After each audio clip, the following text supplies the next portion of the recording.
All right, good morning.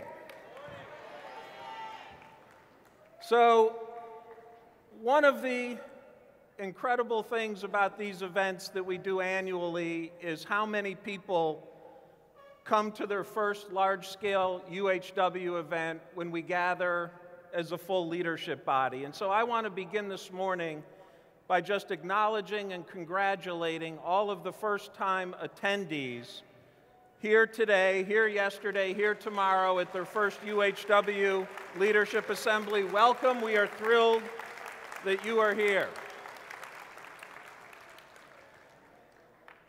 I know a lot of people in this room, but because of that fact that we have hundreds and hundreds of first-timers, there's a lot of people I don't know. And I hope over the course of today and tomorrow we'll get a chance to talk.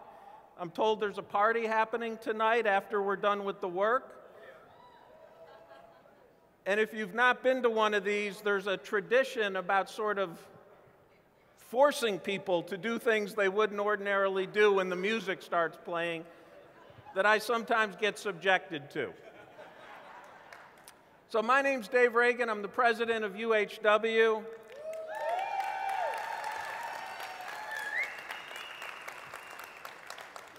And frankly, I think I have the best job in America with the privilege of being able, with you, to lead this organization to do things that are hopefully unprecedented. We're here today and this weekend under the theme about the courage to lead. And a lot of times people want to talk, in terms of what's the union doing, what are we trying to accomplish, what's the plan? And there's something that I'm reminded of and something that I'm mindful of all the time, is that you can't win people's minds until you win their hearts. Right? You can't ask people to sign up for a work plan unless they know that you're on their side, unless they know that we're committed to the same things, unless they know we're about something and that that means something to them. And so one of my jobs at these leadership assemblies is to try to pull together a number of the different strands. And frankly, what I want to do here this morning is to try to make a case to each and every one of you, but at the end of it, to also challenge you.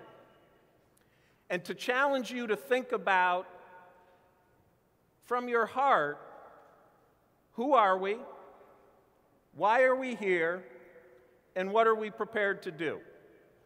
Because unless we're unified on those questions, the best work plan in the world, the best strategy in the world won't get the job done unless we feel like we're together, we're a family, we're a team. So who are we? I sat in the audience last night and I listened to those incredible stories. Rhonda, Rhea, Chris, Rejoice. And when I think about who we are in UHW, what those women expressed last night about their personal courage, their personal risk-taking, who they are at a deep level as human beings, that for me is a big part of who we are. That makes me proud. It makes me humble to be part of this group. The other thing I'm mindful of, and I want especially the first-timers to know this, one of the things we are in UHW is we are the largest union of healthcare workers west of the Mississippi River. Right? We're a big organization. And it's not just about numbers, and it's not just about being a big organization. The reason I think that matters is because when you're part of a big organization and you have people like Rhonda and Rhea and Rejoice and Chris, what we do matters. It's one of the gifts of UHW. Separately and individually, we can only do so much, but because we're part of this large organization, what we do matters, and I want everybody to think about that here today and tomorrow. This is not something where you come here and we seek to entertain you. We have fun, we'll have a good time, we want to make it lively, but we are serious people. And what are we trying to do? And the thing you need to know as a leader of this organization, if you want to do something, you can get it done, and we have the capacity to amplify your voice and your values beyond what any of us can do as an individual. So what about our values? This is about our heart, who we are as people, what we expect of one another. The first thing that I like to talk about all the time is that we are a workers' organization. And that's got to mean something. But frankly, everyone in this room knows unions in America are in deep trouble. And we'll talk about that in a minute. So when I say that we're a workers' organization, what I'm trying to express to you is we do not seek to be like everybody else out there that is in crisis today. We have to be different. We have to have a broader and a more expansive view of what it means to be a union member in UHW. But we start with that premise that we're a workers' organization. The second thing that we talk a lot about in terms of values is that we ask ourselves all the time, is what we're trying to accomplish in UHW serving the common good? Because frankly, and we all know this is true, unions in America are not viewed very favorably by most people. A lot of people view us as the narrowest of all special interests, that we care only about ourselves and not about the common good. And so we strive to be a workers' organization that also serves the common good. Medi-Cal is not about union members. Medi-Cal is about all of us. And we have to keep that, I think, front and center. A third value that I want to put out there for you is that we are trying to do incredibly difficult and important work. It is controversial. It is not going to, you cannot do big things in this world and have everybody think that it's great. That old saying, you can't make an omelet without breaking some eggs, it's true. We don't shrink from conflict in this organization, either internally or externally. And conflict can be healthy, and it can help us resolve differences. It can be creative tension. So when we interact with one another, we're willing to be real, to be honest, to mix it up, and to be true to something that's principled and important, who we are and our values. A fourth value is we are not victims. We do not see ourselves as being helpless or not able to do something about our situation. The members of this organization, the great gift of UHW, the one thing we promise is that if you want to be part of something serious, if you want to be part of something important, if you want to have the chance to fight for a better life, you will get that in UHW. Whether or not we succeed, no one has a crystal ball. But we will put ourselves in a position to do things that very few organizations can do. We do not pity workers. And I want to talk to our home care members for a second, because it is outrageous that home care members are paid $9, $9.50, $10 an hour to care for the most acutely ill and vulnerable people in the state of California. But we do not pity our home care members. We say UHW is a place where let's do something to change that. And when we all come together, we can build a better world together. But we're not victims, we have agency, and we expect of one another creative tension to propel us forward to something that's more important. And the last thing that I want to say on values, which I think everybody knows, union work in 2014 is not a spectator sport, it is a contact sport. Right? It's been mentioned this morning that we need 10,000 leaders. If we want to transform healthcare in California, if we want to build a more just and humane society, if we want to do things that should have been done a long time ago but haven't been done for whatever reason, we need tens of thousands of leaders. 2,000 of them are here today, and that's wonderful. But if we're going to do what we set out to do, what all the speakers have talked about, we need many, many more. You've heard about the mission, and people talked about the 4 planks, about how we want to organize healthcare workers and be a 1 million-member union in California, how we want to be the premier healthcare organization, how we want to do representational excellence in the 10,000 leaders I just mentioned. All of that is true. I want to add one friendly amendment to that list right now. The job of the union, the only organization in your life that is all about raising your standard of living, is UHW. There is no other organization in your life who has at the core of its mission that our job is to provide a better and more secure economic future for you and your family. The government doesn't have that mission. Local organizations don't have that mission. Employers don't have that mission. Only the union has that mission. And we have to be clear-eyed about that. That part of what we have to do, and we have to redefine what a union is at this point in time when unions are struggling so badly, is we have to be able to articulate to members through leaders like you that we know how to get that job done, but that job involves a different conception and a different vision of the future. But I want people to hold on to that thought. Why are we here this weekend? We're not here to be entertained. We're not here just to have a good time, but we'll have a good time. We are here to make a decision. 2,000 leaders of this organization, what are we prepared to do to transform healthcare in California? This is a contact sport, not a spectator sport. So when we leave here tomorrow, the question that I hope you're asking yourself as you travel back home is, what are we going to do differently to achieve the vision that we're trying to lay out at this conference? And again, it cannot be done unless we have thousands of people like you.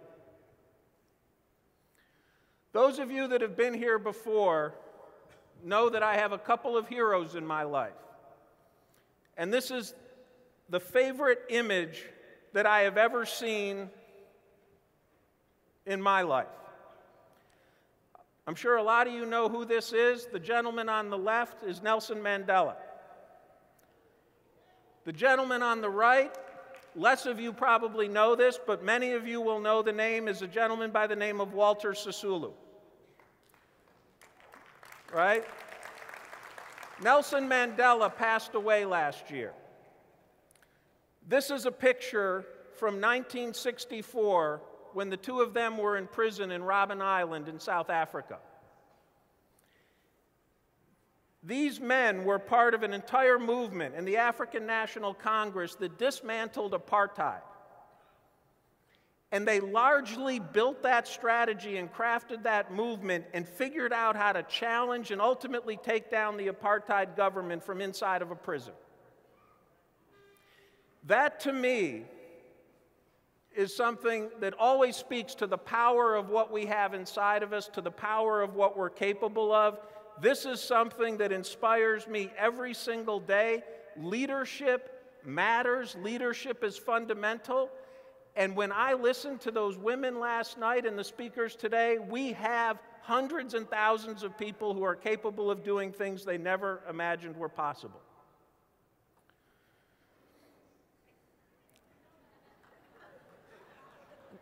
The courage to lead, that's our theme. The whole little Wizard of Oz thing that goes on. I want to try to suggest to people a few things about what courage might be. And what I want to start with, in this organization where we try to embrace conflict, we're a workers' organization, one thing I want you to know is we will always tell the truth. No matter how hard it is, no matter how uncomfortable it is, no matter what it might provoke, if we don't tell the truth here, we will tell the truth nowhere.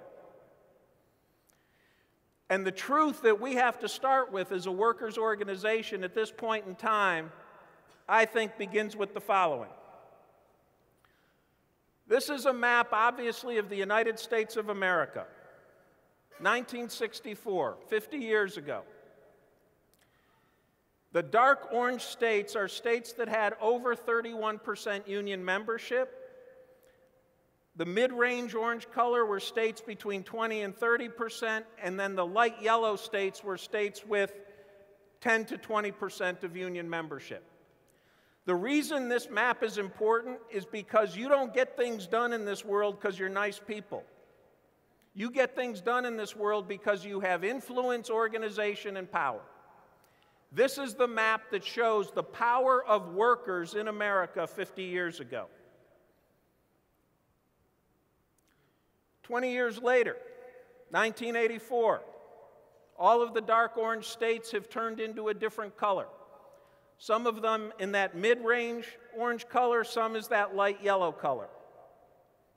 The power of American workers through their organizations had diminished substantially. No states had over 30%, and you'll notice that Virginia and North Carolina don't even make the list, so to speak. 1994. I think the picture tells 1,000 words. You can see it for yourself. 2004. 2012. You want to see what it looks like today? We are the only organization in your life that is about raising your standard of living. These are the cards we're dealt. We accept the job and the responsibility and the mission to redefine what unionism is, to serve the common good, to reinvent who we are, and to succeed in economic terms. But this is what we're playing. This is the hand we have. It is impossible to overstate how much harder our job is today than it was 10, 20, 30, 40, 50 years ago, and we have to fix this problem. If we don't figure out a way to bring more workers into the union, we're left with a lot of sentiments, a lot of beliefs, a lot of opinions, but not the influence and the organization and the power to achieve it. On this notion of telling the truth, until recently, even though this is what was going on in the country, we could always take solace in the fact that SEIU was growing. That's no longer true. This year, SEIU is going to lose 300,000 members. We are shrinking like every other union in America. Those 300,000 members are coming from the states that you see there. And I want to go back to the slide I had a second ago. This is where we still have influence as union members in America. And this is where we're losing members in SEIU. Those two maps look remarkably similar to me. And that is driven largely by two things: the attack on home care workers and the right-to-work attacks that are coming across the country and likely to take effect in Ohio and Pennsylvania later this year. Sisters and brothers, we have a crisis. So sometimes members ask me, you know, I hear a lot about problems on the job and different issues that affect union members across California. Sometimes people ask me, they say, Dave, what do you worry about? And I started to think about that, and it occurred to me that what keeps me up at night is, what do we say to the 40 or the 45-year-old member of this organization who we have to bargain your contract 8 or 9 more times before you're going to be ready to retire? How do we get you to retirement age with everything you deserve and everything you're expecting, given that map? And I have to be honest with you, if we're not willing to change, if we're not willing to think about things differently, if we're not willing to reinvent ourselves and demonstrate a whole lot of courage, this is what keeps me up at night. We will never eliminate the day-to-day ground level, garden variety problems that are real and that are important and that all of us deal with on the front lines of our workplaces. But if we don't keep our eye on the big picture, those problems are never going to go away. Pensions are going to go away. Fully paid health care is going to go away. Good benefits are going to go away. Job security is going to go away, and we have to figure out a way to do both. So courage. If I stand up here and say, you know what, the plan for UHW is we want to be like the rest of the unions in America because that's how we're going to get you to retirement age, then you all ought to get those red cards out that you were using before and say wrong answer. That is not what's going to do it. We have to be prepared to do something very, very different. Courage involves taking risks, and we have to be willing to be different, not just for the sake of being different, because it is the only way to accomplish what we want to set out to do. So I want to take a moment to summarize where we are today with a new organization called Caring for Californians. This is what we are naming the new joint, common, strategic campaign, plan, and organization that we have launched with the California Hospital Association. Caring for Californians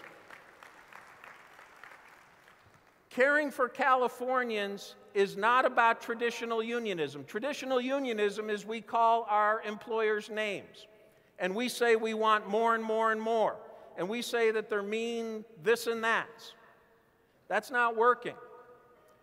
Because of the leadership that we all are privileged to have in our organization, we've charted a different course, and we said, you know what? Strategic collaboration is going to produce better economic outcomes for union members and a better society for everyone.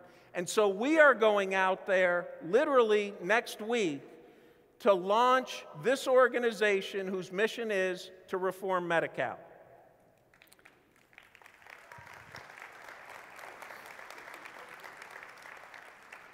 Something I'd ask people to think about is we have to think more and more about how do we be a standard of living organization as opposed to a rights-on-the-job organization.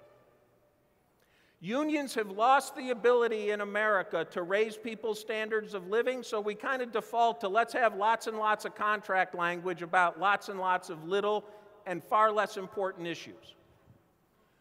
I've been to a lot of contract ratification meetings in my life, and I always get the same three questions. People come in, they say, look, I got to get back to work. I don't have time. Can I just vote? I don't want to listen to the presentation. Three things. What's my pay raise? What's my pension? What's my health care benefits? That's what people want to know. That's what 90% of union members want to know, is the union raising my standard of living? They don't care if we have a 3-page proposal about some committee process to consider some issue about this and that. That is not what members care about. Most members care about, am I going to be able to take care of my bills, my responsibilities, and my family? And so if we're going to be different, we have to think about the common good, we have to focus on our core mission, and we have to be prepared to say our contracts have to reflect that and they have to be different. Standard of living versus rights on the job. Courage is also recognizing and seizing the moment. This is a picture, obviously, of President Obama. This was the day he signed the Affordable Care Act into law, Obamacare. That, right? It was that act, that signature that unleashed all of the work we've talked about, all of the stuff we've done to sign up 12,000 people into an expanded healthcare network, all of that. The point I'm trying to make here is we are healthcare workers. We are in the most dynamic, transformative, uncertain moment we will ever experience in the American healthcare system. When there's this much unpredictability, this much dynamism, this much flux, this is the time to seize the moment. This is a period of change, and we're either going to be spectators on the side of the field or we're going to get into this game with everything we have. And so, as I think about all of that, I feel like we're coming to this point of convergence where we've gone through the trusteeship and we won the right to turn this union into something very, very different. We got Governor Brown to sign the Let's Get Healthy California executive order that speaks to the health issues of the population as a whole in California. We experimented with ballot initiatives, controversially, but we came out in a very different place with the Hospital Association. And we've done all of this work to be as big a supporter as we can possibly be of putting more people into health care coverage. But we got to recognize that we're at a moment. These are the leaders of our organization. What are we prepared to do that's different? Courage is also thinking big. You know, I've worked in the union for 24 years. I do not think incrementalism works. We have been in slow, steady decline. We got to come up with game-changing strategies, game-changing initiatives, game-changing ideas that speak to the common good of people in California and people in America. Transforming Medi-Cal is big. Here's one way to think about it. If the Medi-Cal program in California, if you think about this as one of the states in the United States of America, it's the 7th biggest state. The only states in America that have larger populations than the number of people in California's Medi-Cal program are California, Texas, Florida, Illinois, New York, and Pennsylvania. Every other state in America has less people in it than California's Medi-Cal program. This is big. This is worthy of people who want to do something different. This is worthy of people who want to make a difference. This is a project worthy of people like us. Why reform Medi-Cal now? Let's start with the moral case. It is the right thing to do. 11 million Californians, almost 1/3 of the population of this state, gets their health care coverage from Medi-Cal. Frankly, we have to make a real decision about, do we want to have two health care systems in California, one for the haves and one for the have-nots?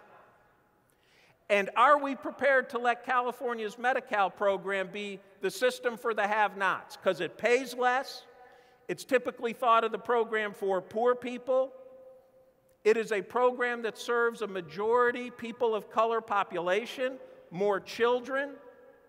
This is a righteous case, everybody, and we need to get out there on soapboxes and street corners and cafeterias and everywhere we know how to go, and we need to say, we need to build the idea and help build the campaign that this is the right thing to do, the moral thing to do, the just thing to do, and that's the most important reason to reform Medi-Cal now. What about the public health case? You all know about chronic disease. You all know that in communities of color and poorer areas, chronic disease is a worse problem than it is in areas that aren't like that. We can't make California healthier. You see the logo over there, Let's Get Healthy California. We can't make California healthy unless we transform Medi-Cal. Simple as that. It's the right thing to do, the moral thing to do, the just thing to do, and it's the only way we build a population that doesn't have to live in constant, overwhelming fear and anxiety and with less full lives because of rampant chronic disease, and we know who suffers from that more. And finally, there's the economic case. Georgette said earlier today, it's fine if you have coverage, but if you can't get care. Too many doctors in California, they just can't make the decision to accept Medi-Cal patients because getting $20 or $25 for a visit isn't going to get it done. Too many hospitals look at Medi-Cal as being a loss leader that's unsustainable and it's threatening the viability of the system. The program as a whole also requires that all Californians with commercial-based job-level health insurance are subsidizing the Medi-Cal population because the state of California is not meeting their obligations and their responsibilities to properly fund this. So I think the case is overwhelming, but it starts with the moral case.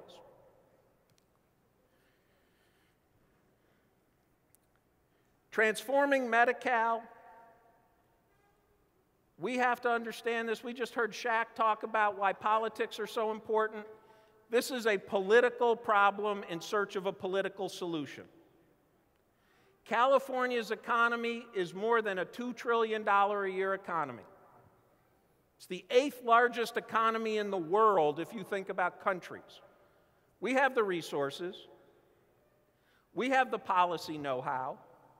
We have the infrastructure. We have all of the things necessary not to have a two-tiered healthcare system in California, one for the haves and one for the have-nots. The question is, do we have the political will to fix it? That's the question.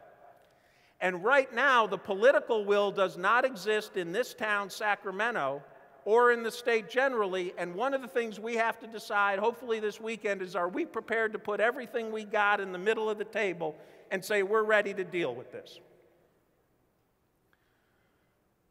So I think we're at a fork in the road. Do we recognize the crisis we're in? Are we clear about who we are? Are we clear about our values? Are we building the kind of team that wants to do great and transformational things? Or are we just content to be like everybody else and circle the drain till workers in America have no unions left? That's the question. And there's two basic paths. There's what you might call a strategic collaboration path, building on this Wizard of Oz idea. And as I said before, Caring for Californians is a joint project of UHW and the California Hospital Association. We have agreed to put $100 million into a common advocacy fund, 80% of that money from the California hospital industry, 20% of it from us, because we know if you want to fix a program that's got 11 million people, you better load the wagon to come to that project.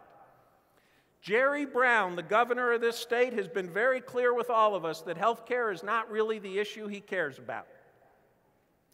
In my view, he is content to get elected to a second term and leave office 4 years later not having fixed this problem. Okay? We embrace conflict. Governor Brown, you're just wrong. You're a brilliant man. You're a terrific politician. You've been a great governor in a lot of ways. But you cannot leave office 4 years from now saying that you've done your best for California if we have the same Medi-Cal system then that we have today. And $100 million goes a long way towards getting that job done. Strategic collaboration means joint decision-making with employers. And we have to understand this is, in many ways, the most ambitious political campaign ever contemplated in the state of California because we have powerful adversaries and opponents, starting with the governor.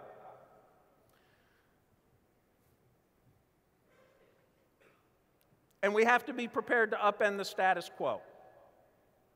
Can't make omelets without breaking eggs.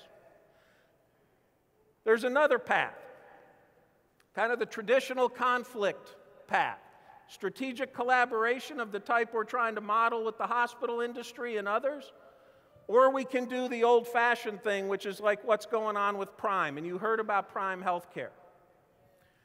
Prime Healthcare, 6 hospitals in the state of California, they have said publicly they are looking for bidders to bid on their system by next Friday. We met with the CEO of Prime Healthcare. He threatened us that if we didn't give him the concessions that he wanted right now, that he would demand the right in his proposal to Prime to take the system into bankruptcy.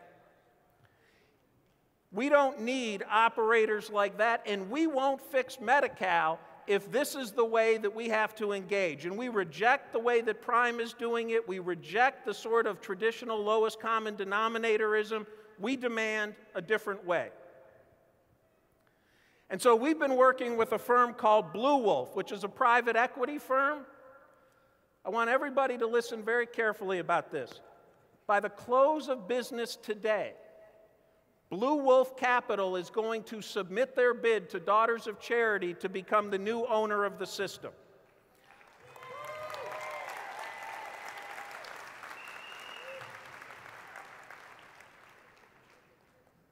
Are we ready to do strategic collaboration or lowest common denominatorism? Here's what Blue Wolf has committed to writing to us about their vision of how this system ought to operate.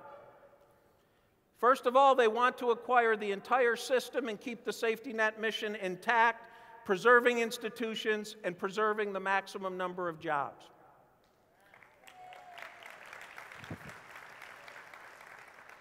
They have committed in writing and are prepared to put in a contract to be ratified and signed by us. Today, 57% of jobs at Prime are full-time.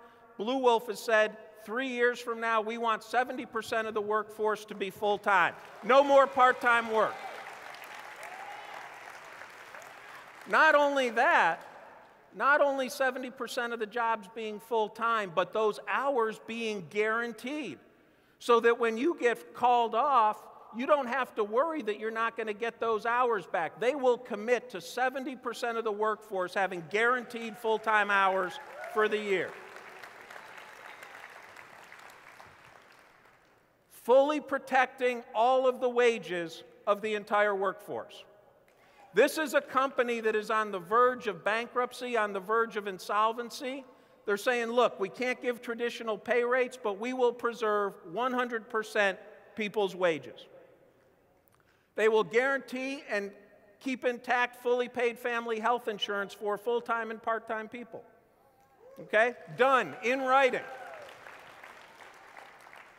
And in some ways, most importantly, part of their submission will be a proposal to combine the two pension plans, one of which is protected by the federal government, one of which is not, into a single protected plan that guarantees 100 cents on the dollar for everybody's pension plan.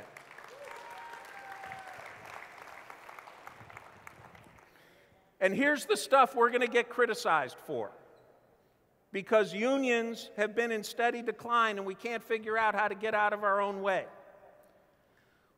Prime has said to us, we can't give you pay raises, we're going to guarantee your wage rates, but we want a 5-year contract where the workforce gets 20% of any profits paid back to individual members on a pro rata basis based on hours worked. 20% profit sharing.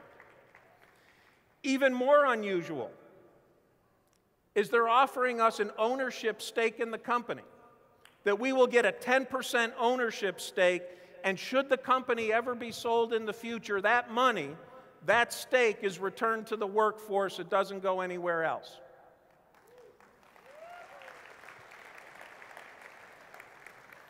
That's in writing. We have that today. And it's really, for me, it kind of encapsulates this idea that we're going one of two ways. And so, frankly, the fact that we're willing to think about a different kind of collective bargaining agreement that focuses on the standard of living, not on all of that other contract language, and says to people, if we work together and we turn this thing around, you're going to have a much brighter economic future. The alternative, and this is why this is so important, and what I believe and I will bet my life on, is that if Prime Healthcare gets their hands on this, we will be facing a bankruptcy filing. Your pensions will be worth nothing. Your wages will be totally vulnerable. There is no worse place to be than a bankruptcy court for union members. And so this is part of how we think about working with the hospital industry and working with employers in a different way. I want people to think about this idea that we live in a very different world. Those maps paint the picture. Unions don't have the kind of raw economic power that they had 30 or 40 or 50 years ago. We just don't. There are now in America more instances of employers locking out workers than workers going on strike. And it just speaks to the environment that we're in. We have to think differently about the future, and what Shaq said is exactly right. We have to think about our political power and how do we use that to chart a future that serves the common good, that works for union members, that's ambitious, that can captivate people and grab their imagination. But if all we're going to do is get out there and march around with signs and yell at people, we're going to continue to live the consequences of those maps that we saw before. We're in California. We all know about the tech industry. You might have heard of some of these things. They don't exist anymore. America Online, if you can find somebody with one of those accounts, God love you. I don't know who's got one of those anymore. It wasn't too long ago, lots of people had those. Atari, Netscape, MySpace, these were incredibly famous companies, and they are gone. We have to be smart. We have to be humble. We have to be thoughtful. Like, this is what's happening to us, and are we prepared to do something different? Who are we? What are our values? What's our mission? And why are we here? I'm here because I don't want to see that map continue on the path that it's on. I'm here because I want to be able to look the 45-year-old union member in the eye and say, we have a serious plan to get you to retirement age with your pension intact. I want to be able to look our home care member in the eye and say, you know what? We're going to dust ourselves off. We're going back to figure out at a statewide level how we raise wages for home care workers by $2 an hour. And we'll reformulate our ballot initiative to do that, and we'll move that. We are capable of doing incredible things, but we have to first ask ourselves, what are we prepared to do? Some of you might have seen the movie, A Few Good Men. This is obviously, I realize this movie was like 20 years ago. Jack Nicholson doesn't look this good anymore.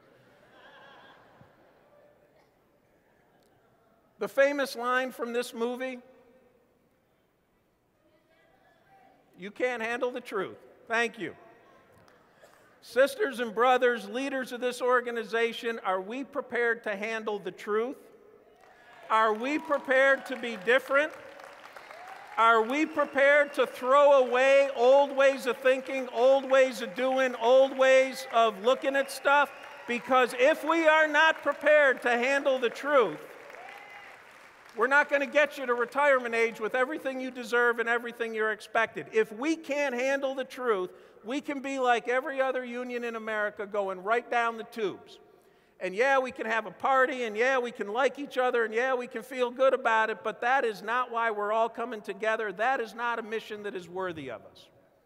We are better than that. We are worth more than that. We can do better than that.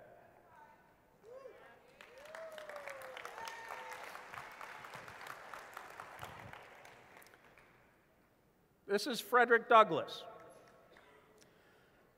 Frederick Douglass was born a slave in Maryland, gained his freedom as an adult, got to meet with prime ministers and presidents, including Abraham Lincoln. This is another one of my heroes.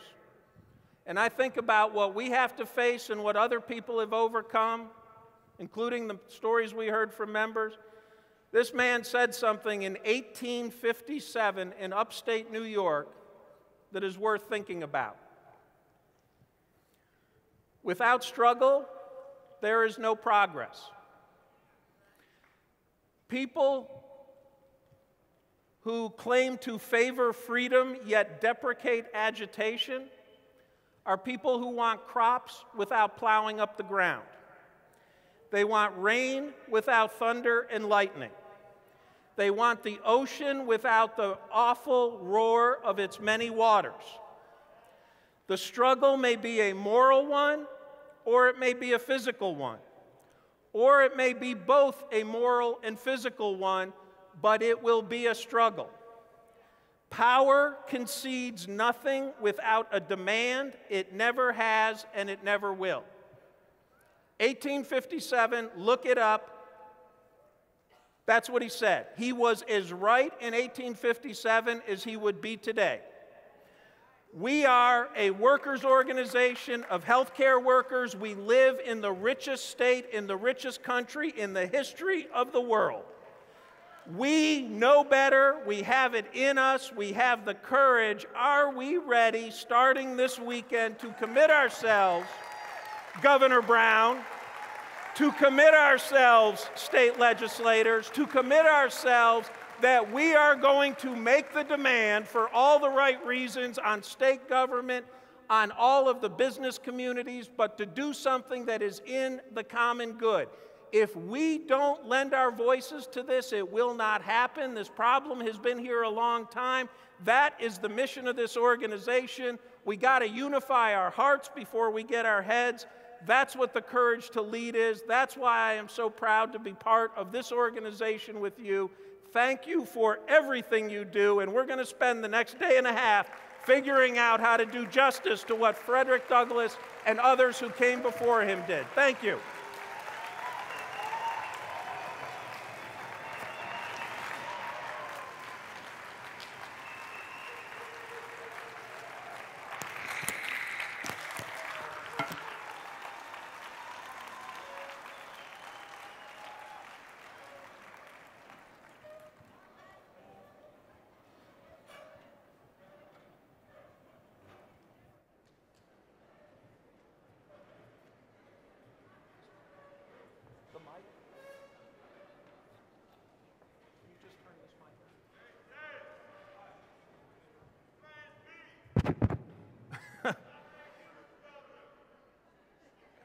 So this part about it being a contact sport, not a spectator sport, we want to hear back from you about everything you heard this morning, starting with Georgette, the information from the Jeopardy game, the workshops that you went to yesterday.